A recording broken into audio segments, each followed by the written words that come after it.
എന്നാണ്. കോൺഗ്രസ് ഒരു വലിയ പാരമ്പര്യമുള്ള പാർട്ടിയാണ്. ഏതാണ്ട് 10-120 വയസ്സ് 130 വയസ്സ് ഉള്ളൊരു പാർട്ടിയാണ്.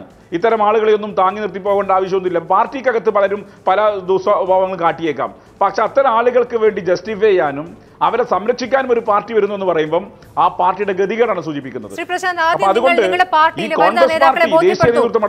നിങ്ങളുടെ വനിതാ നേതാക്കളെ ബോധ്യപ്പെടുത്തൂ. ഷാനിമോൾ ഉസ്മാൻ ആകട്ടെ, ബിന്ദുകൃഷ്ണയാകട്ടെ, എല്ലാ പേരും ആവശ്യപ്പെട്ടുള്ള എല്ലാ വനിതാ നേതാക്കളും ആവശ്യപ്പെടുന്നത് രാജി, അതിനുശേഷം മറ്റു കാര്യങ്ങൾ അന്വേഷിക്കാമെന്നതാണ്. ഞങ്ങളുടെ സ്റ്റാൻഡ് ഇത്രയേ ഉള്ളൂ. വടക്കാഞ്ചേരിയിലെ ഞങ്ങളുടെ സ്റ്റാൻഡ് കോൺഗ്രസിലെ പുരുഷ നേതൃത്വത്തിന്റെ സ്റ്റാൻഡ് എന്ന് വേണമെങ്കിൽ കരുതിക്കോളൂ. പിന്നെ വടക്കാഞ്ചേരിയിലെ കൗൺസിലർക്ക് ഒരു നയം ഇന്ന് ആ സ്റ്റാൻഡിൽ ഉറച്ചു നിൽക്കുന്നു. എന്തേ ഇവർ അറസ്റ്റ് ചെയ്യാത്തത്? എന്തേ അറസ്റ്റ് ചെയ്യാത്തത്?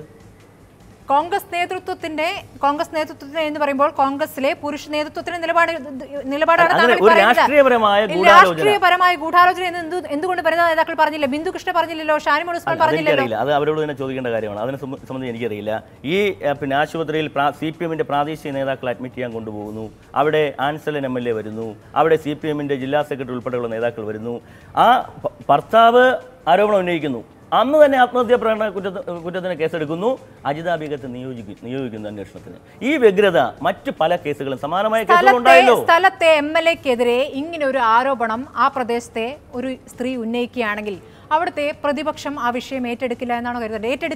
ഏറ്റെടുക്കരുത് എന്നാണോ താങ്കൾ പറയുന്നത്? നിങ്ങൾ ഏറ്റെടുക്കാറില്ലേ? അല്ല, അതുകൊണ്ടാണല്ലോ CPM ഏറ്റെടുത്തിരിക്കുന്നത്. CPM ഏറ്റെടുക്കും. എപ്പോൾ ഏറ്റെടുത്തു? അതിലെങ്ങനെ ഗൂഢാലോചന വരുന്നത്? ഒരു സ്ത്രീ പരാതി പറയുന്നു, അവർ ആശുപത്രിയിൽ കിടക്കുന്നു, അവരെ പോയി കാണാൻ പാടില്ലേ? അല്ല, അന്വേഷണം വരട്ടെ.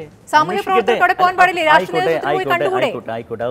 എവിടെയാണ് രാഷ്ട്രീയ ഗൂഢാലോചന? നിങ്ങൾക്ക് അത് വ്യക്തമാക്കാൻ പറ്റുന്നില്ല. അല്ല, പറ്റുന്നുണ്ടെന്നേ. ഞങ്ങൾക്ക് ഇത് അന്വേഷണം വരട്ടെ. ഒരു സാക്ഷിമൊഴിയുടെ അല്ലെങ്കിൽ ഒരു ഇരയുടെ ശാസ്ത്രീയമായ തെളിവുകൾ M. വിൻസെന്റ് MLA-ക്കെതിരാണ് എന്നാണ് പോലീസ് വ്യക്തമാക്കിയിരിക്കുന്നത്. അതല്ല, അത് ഇതിലൊരു ആവശ്യമില്ലാത്ത തിടുക്കം പോലീസ് ഈ അറസ്റ്റിന് പിന്നിൽ കാണിച്ചിട്ടുണ്ട് എന്ന കാര്യത്തിൽ അല്ലേ പ്രശ്നമല്ലേ? ഒരു സ്ത്രീയുടെ പരാതി ചെന്നാൽ പോലീസിന് ഇങ്ങനെ പെരുമാറാൻ കഴിയൂ? നിയമം അനുസരിച്ച്. എന്റെ ചോദ്യം അത്രേ ഉള്ളൂ. പ്രത്യേകിച്ച് ഇന്നത്തെ സാഹചര്യത്തിൽ, സാമൂഹിക സാഹചര്യത്തിൽ പോലീസിന് അതേ ചെയ്യാൻ പറ്റൂ. ആയിക്കോട്ടെ, സമ്മതിക്കുന്നു. പക്ഷെ അതെന്തുകൊണ്ട് വടക്കാഞ്ചേരിയിൽ കണ്ടില്ല? ഇതിപ്പോൾ മറ്റു വിഷയങ്ങളിലേക്ക് പോകാതെ കോവളത്തിൽ ഒതുങ്ങുമ്പോൾ അതിൽ കൃത്യമായ ശ്രീമതി പി ഗീത ഇതിപ്പോൾ ശ്രീമതി പി ഗീത ഇതിപ്പോൾ കോവളത്ത് ഒരു ഉപതെരഞ്ഞെടുപ്പ് വരികയാണെങ്കിൽ കോൺഗ്രസിന് അവിടെ ജയം എളുപ്പമല്ല എന്നത് തന്നെയാണ് പ്രധാന കാരണം. രാഷ്ട്രീയമായ കാരണങ്ങൾ, രാഷ്ട്രീയമായ ഗൂഢാലോചന എന്നല്ല പറയേണ്ടത്, രാഷ്ട്രീയമായ കാരണങ്ങളാൽ ഞങ്ങൾ രാജിവെക്കുന്നില്ല എന്നാണ് കോൺഗ്രസ് പറയേണ്ടത്. അതല്ലേ ശരി? നോക്കൂ, ഒരു രാഷ്ട്രീയ നേതാവും രാജിവെച്ച് കാണിക്കുന്ന ഒരു പ്രീസിഡൻസ് കേരളത്തിൽ ഇല്ല. പിന്നെ എന്തിന് രാജിവെക്കണം എന്നുള്ള തരത്തിലാണ് അവർ നിൽക്കുന്നത്. അവരൊരു മാതൃകാപരമായ നടപടിയിൽ സ്വീകരിക്കട്ടെ, ആദ്യം രാജിവെച്ച് കാണിക്കട്ടെ. കാരണം അവർക്ക് തന്നെയാണ് അതിന്റെ ക്രെഡിറ്റ് വരുന്നത്. ഞങ്ങളിത് ആരോപണം വന്നു, ഞങ്ങൾ രാജിവെച്ചു, പിന്നീട് തെളിഞ്ഞ ശേഷം ഞങ്ങൾ സ്ഥാനത്തേക്ക് തിരിച്ചു വരാം. ഇതിപ്പോ നിയമസഭയിൽ സംസാരിക്കുന്നത് പോലെ കോൺഗ്രസ്, കമ്മ്യൂണിസ്റ്റ്, CPM അത് പറഞ്ഞ് സംസാരിക്കുന്ന ഒരവസ്ഥ വാസ്തവത്തിൽ സ്ത്രീപീഡന കേസിന്റെ കാര്യത്തിൽ പോലും സംഭവിക്കുകയാണ്. ഓരോരുത്തരും അവരവരുടെ ഭാഗം, ഓരോ ആണുങ്ങളും അവരുടെ ഭാഗം ന്യായീകരിച്ചുകൊണ്ടാണ് ഈ പറയുന്നത്. ഇതല്ല ഇതിൽ നടക്കേണ്ടത്. ജനാധിപത്യപരമായിട്ടുള്ള സംഗതികൾ നടക്കണം. ഒരു കേസ് വന്നിരിക്കുകയാണ്, ഒരു സ്ത്രീയുടെ കേസ് വന്നിരിക്കുകയാണ്, ഒരു പരാതി വന്നിരിക്കുകയാണ്. ആ പരാതി ഒരു ജനപ്രതിനിധിക്ക് നേരെയാണ് എങ്കിൽ ആ ജനപ്രതിനിധി CPM ആവട്ടെ, കോൺഗ്രസ് ആവട്ടെ, BJP ആവട്ടെ, ലീഗ് ആവട്ടെ, അയാൾ രാജിവെക്കണം. അതിലെന്താണ് സംശയമുള്ളത്? ഇതുവരെ ഒറ്റ ആളും രാജിവെച്ചിട്ടില്ല എന്നുള്ള കാരണവും പറഞ്ഞിട്ട് അവിടെ ഇരിക്കുകയും ആ പെൺകുട്ടിക്ക് മേൽ അല്ലെങ്കിൽ ആ സ്ത്രീക്ക് മേൽ വലിയ ആരോപണങ്ങൾ ഉന്നയിക്കുകയും ചെയ്യുന്ന ഒരു പാരമ്പര്യമാണ് കേരളത്തിൻ്റെ പൊതുമണ്ഡലത്തിൽ, കേരളത്തിൻ്റെ രാഷ്ട്രീയ മണ്ഡലത്തിൽ, കേരളത്തിലെ രാഷ്ട്രീയ നേതാക്കൾ ഇവിടെയുള്ള ജനങ്ങളെ പഠിപ്പിച്ചുകൊണ്ടിരിക്കുന്നത്. അപ്പോൾ ഒരു ചെറിയ സ്ഥലങ്ങളിൽ സംഭവിക്കുന്ന, ചെറിയതെന്ന് ഞാൻ പറയുന്നത് വിത്തിൻ കോട്ട്സ് ആണ്, സ്ത്രീ പീഡനങ്ങളിൽ പോലും പരാതിക്കാരിയായിട്ടുള്ള സ്ത്രീ അല്ലെങ്കിൽ പെൺകുട്ടി കുറ്റക്കാരിയാവുന്ന സാഹചര്യം ഇവിടെ സൃഷ്ടിക്കപ്പെടുന്നുണ്ട്. അത് മാറ്റിയെടുക്കുക എന്നുള്ളത് പൊതുപ്രവർത്തകരായ രാഷ്ട്രീയ പ്രവർത്തകരുടെ ചുമതലയാണ്. നിങ്ങൾ നിർബന്ധിക്കണം, കോൺഗ്രസ്സുകാർ നിർബന്ധിക്കണം ആ MLA-യോട് രാജിവെക്കാൻ. അതിന്റെ ക്രെഡിറ്റ് കോൺഗ്രസിനാണ്. അങ്ങനെയുള്ള ഒരു MLA-യെ രാജിവെപ്പിക്കുക എന്നുള്ള രാഷ്ട്രീയമായിട്ടുള്ള ഉത്തരവാദിത്വം നിർവഹിക്കുന്ന വിൻസെന്റ് MLA-യെ കൊണ്ടുപോകുമ്പോൾ പോലും അവിടെ യൂത്ത് കോൺഗ്രസിന്റെ പ്രതിഷേധമായിരുന്നു. എന്താണ് അവർ നൽകുന്ന സന്ദേശം? വളരെ നെഗറ്റീവായിട്ടുള്ള സന്ദേശമാണ്. കാരണം ഈ ചെറുപ്പക്കാര് ഒരിക്കലും സെൻസിറ്റീവ് അല്ല എന്നുള്ളതാണ് അത് കാണിക്കുന്നത്. എങ്ങനെയാണ് യൂത്ത് കോൺഗ്രസിന് ഇങ്ങനെ മുദ്രാവാക്യം വിളിക്കാൻ പറ്റുന്നത്? അത് രാഷ്ട്രീയമായിട്ടുള്ള ഗൂഢാലോചനയാവട്ടെ, മറ്റെന്തെങ്കിലും ആവട്ടെ, ആർക്കെന്ത് വേണം? ഒരു പരാതിയുടെ മുകളില് ഒരാളെ അറസ്റ്റ് ചെയ്യാണ്, ഒരു പുരുഷനെ അറസ്റ്റ് ചെയ്യാണ്. അത് പിന്നീട് കോടതി തെളിയിക്കട്ടെ, കോടതി തെളിയിച്ചിട്ട് തിരിച്ചു വരട്ടെ. ഞങ്ങളുടെ KPCC പ്രസിഡന്റ് ഇന്ന് പറഞ്ഞിട്ടുണ്ട്, പിന്നെ കുറ്റം തെളിഞ്ഞാൽ തീർച്ചയായും അദ്ദേഹത്തിനെതിരെ നടപടിയെടുക്കും, മറ്റു കാര്യങ്ങൾ പറഞ്ഞിട്ടുണ്ട്. ഒരു തെളിയാത്ത കുറ്റത്തിന്റെ പേരിൽ ഇപ്പൊ കോടതി ശിക്ഷിച്ചു കഴിഞ്ഞാൽ പിന്നെ അദ്ദേഹത്തിന് പറ്റില്ലല്ലോ. അതല്ല, സ്വാഭാവികമായിട്ട് കോടതി ശിക്ഷിച്ചു കഴിഞ്ഞാൽ സ്വാഭാവികമായി അദ്ദേഹത്തിന് രാജിവെക്കേണ്ടി വരും. അത് പിന്നെ കോൺഗ്രസിന്റെ നടപടി എന്താണ്? ഒരാളിനെ ഷംസീർ കോടതി എടുത്തോട്ടെ നടപടി, ഞങ്ങൾ എന്തായാലും നടപടി എടുക്കില്ല. അത് തന്നെയാണ് കോൺഗ്രസിന്റെ സ്റ്റാൻഡ്. ശ്രീമതി പി ഗീത പറഞ്ഞ ഒരു കാര്യം കൂടിയുണ്ട്, നേരത്തെ ആരും അങ്ങനെ ഒരു മാതൃക കാണിച്ചിട്ടില്ല, അവിടെ കുറ്റവാളിയാകുന്ന CPM കൂടിയാണ്. സ്മൃതി, ഒരു കേസ് ട്രയൽ നടത്തി അതിനകത്ത് എക്വിറ്റലും കൺവിക്ഷൻ ഉണ്ടാകുമ്പോൾ അതൊരു ലോങ് പീരീഡ് ആണ്. ഒരുപക്ഷെ ഇദ്ദേഹത്തിന്റെ ടെന്യൂർ തന്നെ കഴിയും നിയമസഭ. അത് ജനങ്ങൾ തീരുമാനിക്കും ആ ഘട്ടത്തിൽ. നിങ്ങളുടെ കോൺഗ്രസിന്റെ ഔദാര്യം വേണ്ട. ഇവിടെ കോൺഗ്രസ് എന്ന് പറയുന്ന ഒരു പാർട്ടി എന്തിനാ പുറത്താക്കേണ്ടത്? നിങ്ങളുടെ പ്രാഥമിക അംഗത്വം സസ്പെൻഡ് ചെയ്യേണ്ട ചുരുങ്ങിയ പക്ഷം. ആരോപണം ഉയർന്നു വന്ന പശ്ചാത്തലത്തിൽ കോൺഗ്രസ് അദ്ദേഹത്തെ സസ്പെൻഡ് ചെയ്യണ്ടേ? അതല്ല ഒരു മര്യാദ.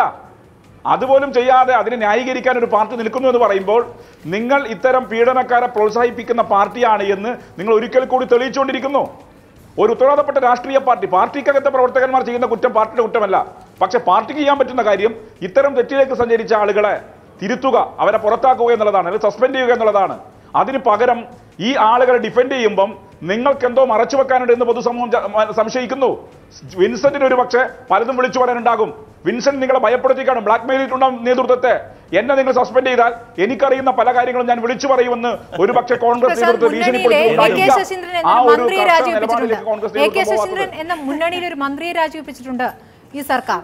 അപ്പോൾ പിന്നെ ഈ കോൺഗ്രസ് MLA-ക്കെതിരെ ഗൂഢാലോചന എന്ന് പറയുന്നതിൽ എന്ത് കാര്യമാണ്? അല്ല, MLA സ്ഥാനം രാജിവെച്ചിട്ടില്ലല്ലോ, അവരൊന്നും രാജിവെച്ചിട്ടുണ്ട്. മന്ത്രിസ്ഥാനം രാജിവെക്കുക എന്നുള്ളതാണ് പ്രധാനമാണ്. ഷംസീർ പറയുന്ന എന്ത് മാതൃകാപരമായ സ്റ്റാൻഡാണ് ഷംസീർ പറയുന്നത്. ഷംസീറിന്റെ പാർട്ടിയുടെ എത്രയോ ആളുകൾക്കെതിരെ ഇതുപോലുള്ള ആരോപണങ്ങൾ തെളിഞ്ഞിട്ടുമില്ല. അത് ഹണി ട്രാപ്പ് ആണെന്ന് പറയുന്നത്. ഇതും വരട്ടെ, അന്വേഷണം വരട്ടെ. നമ്മൾ എന്തിനാ ഈ സഹോദരൻ എന്നിവരോട് പറഞ്ഞ കാര്യങ്ങൾ മൊഴിയായി കിട്ടിയിട്ടുണ്ട്. ഈ സഹോദരനുമായി സംസാരിച്ച കാര്യങ്ങൾ ആ ഫോൺ പുറത്തു വന്നിട്ടുണ്ട്. ആ ഫോൺ ഞാൻ പറയുന്നത് ഇതെല്ലാം കോടതിക്ക് മുന്നിൽ വരുന്ന കാര്യങ്ങളാണ്. കോടതി പരിശോധിക്കട്ടെ. ആ വിൻസെന്റ് എന്ന് പറയുന്ന മനുഷ്യനുമില്ലേ പിന്നെ ഇതുപോലെ വികാരങ്ങൾ, വിചാരങ്ങൾ, മാനുഷിക അവകാശങ്ങൾ അത് ഇരയ്ക്കുണ്ട്. ഓക്കെ, സമ്മതിക്കുന്നു. അതുപോലെ വിൻസെന്റ് എന്ന് പറയുന്ന ഒരു പുരുഷനായി പോയത് കൊണ്ട് മാത്രം ഈ വികാരങ്ങൾ അങ്ങനെ കരുതേണ്ടല്ല. ഇപ്പോൾ ലഭിച്ചിരിക്കുന്ന തെളിവുകളുടെ അടിസ്ഥാനത്തിലാണ് ചോദ്യം. അതല്ല, 900 തവണ പോലീസ് പറയുന്നത് ഫോൺ കോളിന്റെ ലിസ്റ്റ് പരിശോധിച്ചതിൽ നിന്നാണ്. അത് അങ്ങോട്ട് വിളിച്ചതാണെന്ന് കൃത്യമായി പറഞ്ഞില്ല. ഞങ്ങൾ ലിസ്റ്റ് എടുത്തിട്ടുണ്ട്. അതിൽ വളരെ കുറച്ച് കോളുകൾ മാത്രം, ഒരു 60-70 കോളുകൾ മാത്രമേ വിളിച്ചിട്ടുള്ളൂ. അത് തന്നെ വളരെ ചുരുങ്ങിയ 1-2 മിനിറ്റോ അല്ലെങ്കിൽ അത് സ്ത്രീ അങ്ങോട്ട് വിളിച്ചതാണ്. ചെറിയ കോളുകൾ എന്ന് പറയുന്നത് സ്ത്രീ അങ്ങോട്ട് വിളിച്ചതാണ്. 900 തവണ വിളിച്ചു എന്നുള്ള കാര്യം കോൺഗ്രസ് നിഷേധിക്കുകയാണ്. തീർച്ചയായിട്ടും നിഷേധിക്കുന്നു. വിൻസെന്റ് MLA-യുടെ കോൾ ലിസ്റ്റിൽ നിന്നും അങ്ങനെ പോയിട്ടില്ല. 900 എന്ന് പറയുന്ന ഒരു എണ്ണം പോയിട്ടില്ല. പോലീസ് അന്വേഷണത്തെ പൂർണ്ണമായും തള്ളിക്കളയുകയാണ് കോൺഗ്രസ്. പോലീസ് അങ്ങനെ പൊട്ടം കളിക്കുമെന്ന് എനിക്ക് തോന്നുന്നില്ല പ്രശാന്ത്. കാരണം പോലീസ് പ്രത്യേകിച്ച് അജിത ബീഗം പോലെ ഒരു വനിതാ ഉദ്യോഗസ്ഥയെ കാര്യം ചുമതലപ്പെടുത്തുമ്പോൾ ഇന്ത്യയിലെ കേരളത്തിൽ പ്രത്യേകിച്ച് ഞങ്ങൾ ആ പോലീസ് ഉദ്യോഗസ്ഥയുടെ കഴിവിനെ ഒന്നും കുറച്ച് കാണുന്നില്ല. ഈ ഞങ്ങൾക്കൊരു അവകാശമുണ്ടല്ലോ, ഈ MLA-യുടെ കോൾ ലിസ്റ്റ് എടുക്കാനുള്ള അവകാശം നമുക്കുണ്ടല്ലോ, MLA-ക്ക് ഉണ്ടല്ലോ. അതിൽ ഒരു തവണ, ഒരു 100 തവണയിലപ്പുറം വിളിച്ചിട്ടില്ല. 1000 തവണ ഞാൻ പറയുന്നത്, ഞാൻ ഒരു 100-ൽ പരം അപ്പുറം 900 അല്ലെങ്കിൽ 1000 എന്ന് പറയുന്നത് തികച്ചും പച്ചക്കള്ളമാണ്. അതായത് മാനസികാസ്വാസ്ഥ്യമുള്ള ഈ സ്ത്രീക്കെതിരെ, മാനസികാസ്വാസ്ഥ്യമുള്ള ഈ സ്ത്രീയെ 100 തവണയെങ്കിലും വിളിച്ചിട്ടുണ്ട്. അത് തന്നെ ഈ പറയുന്ന ചെറിയ കോളുകൾ, അതിലൊക്കെ എന്താണ് ഈ വാസ്തവത്തിൽ എന്തോ കാര്യത്തിനായി വിളിക്കുന്നത്? എന്ത് കാര്യത്തിനാണ് വിളിക്കുന്നത്? ഈ പറയുന്ന സ്ത്രീ ആദ്യമായി MLA എന്ന് പറയുമ്പോൾ കേരള സമൂഹത്തിൽ ഒരു പ്രധാനപ്പെട്ട സ്ഥാനമുള്ള ആളാണല്ലോ, ജനപ്രതിനിധിയല്ലേ. അസംബ്ലി, നിയമസഭയിൽ, കേരളത്തിന്റെ ചരിത്രമുള്ള നിയമസഭയിൽ ജനങ്ങളെ പ്രതിനിധീകരിക്കുന്ന ആളാണ്. അദ്ദേഹത്തിന് ഇങ്ങനെ വീഴ്ച പറ്റാമോ? ഒരു കോൺഗ്രസ് നേതാവാണ്. അതൊക്കെ ഓർക്കേണ്ടതല്ലേ? ഒരു സെൽഫ് റെസ്പെക്ട് വേണ്ടേ ഒരു നേതാവിന്? തീർച്ചയായിട്ടും അതെല്ലാം അദ്ദേഹം കളഞ്ഞു കൊടുത്തിരിക്കുന്നു എന്നല്ലേ അർത്ഥം? അദ്ദേഹത്തിന് തൊട്ടടുത്തുള്ള താമസിക്കുന്ന സ്ത്രീയാണ്. അപ്പോൾ ആദ്യം ഈ സ്ത്രീയും ഭർത്താവുമായിട്ട് ഇദ്ദേഹത്തിൻ്റെ അടുത്ത് വന്നിട്ട് തന്നെ ഉണ്ട്. അദ്ദേഹമാണ് ഈ വിഷയങ്ങൾ പരിഹരിച്ചു കൊടുക്കുന്നത്. അതിനുശേഷം മറ്റു കാര്യങ്ങൾക്കായി പല കാര്യങ്ങൾക്കായി ചിലപ്പോൾ സമീപിച്ചിട്ടുണ്ടാവാം, വിളിച്ചിട്ടുണ്ടാവാം. അതൊന്നും ഉണ്ടല്ലോ 80 ഇപ്പൊ 100 തവണ ഒരു സ്ത്രീയെ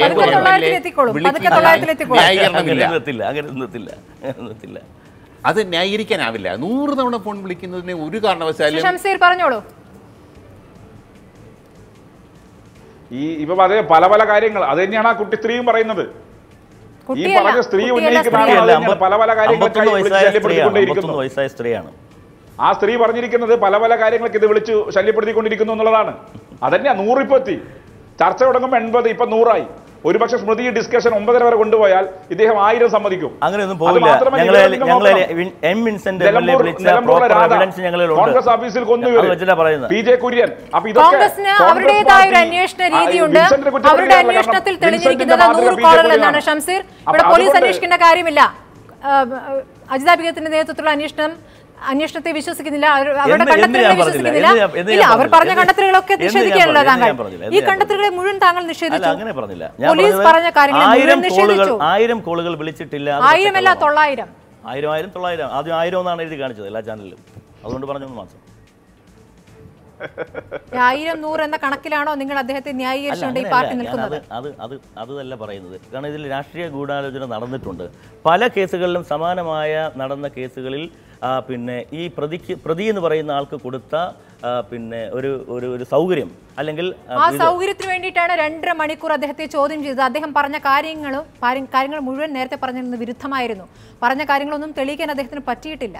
അതിനുശേഷമാണ് അറസ്റ്റ് ഉണ്ടായത്.